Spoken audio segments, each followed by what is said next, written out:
You need to know this 5 offer and acceptance process when buying a property to prevent yourself getting gazumped in a purchase. I know what you newbies are thinking. What is gazumped? Gazumping occurs when an agent or seller accepts an offer you make to buy a property at an agreed price, but the property is sold to someone else. This usually happens when the vendor sells a property for a higher price. That is called gazumping. And being someone that has a passionate hate for dodgy and shady agents, I don't want you newbies to get gazumped. That's why in this TikTok, I'm going to present to you the anti-gazumping legal buying process on each state, line by line, so pay attention. First of all, if you're buying a property in New South Wales, so in New South Wales, when you're buying a property or when you make an offer on a property or you put in an expression of interest, for example, a dollar amount, it doesn't mean they're going to sell the property to you. To pay attention is when you put a deposit or EOI on a property, the agent must, in writing, put down that there's no obligation to sell the property to you. There's no obligation for you to buy the property. And also they can give you a refund if yourself or the vendor is not interested in selling it to you. Remember guys, a verbal offer doesn't mean jack, okay? The offer must be in writing and signed contract sale where you signed and the vendor also co-signed.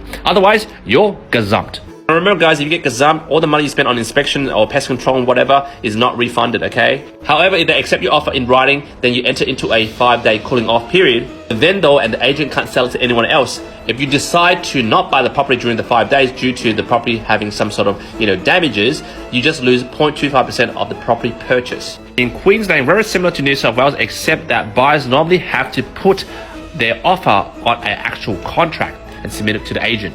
The agent can also legally shop the offers around. And also take note of this, agent must let you know that you're in a multiple offer situation, which means they are shopping it around, especially when you are asking them to clarify that. In WA, however, if you're buying a property, gazumping doesn't exist, but there is a 48-hour clause, which means if you made an offer and you couldn't come up with the finance within 48 hours, then the second offer can supersede it, provided that the seller has agreed to that. An interesting fact in WA, only 2 to 3% of properties are sold in auctions. Why? Because WA people are boring, not like Sydney, we love auctions. When you're buying a property in Victoria, just note that all Victorian properties have a 3-day mandatory cooling off period. However, this doesn't apply in auctions. Again, like New South Wales and Queensland, if you make an offer and they are to consider it and the vendor has not signed it, the agent can still gazump you. If you're buying a property in South Australia, forget about making an offer over the phone.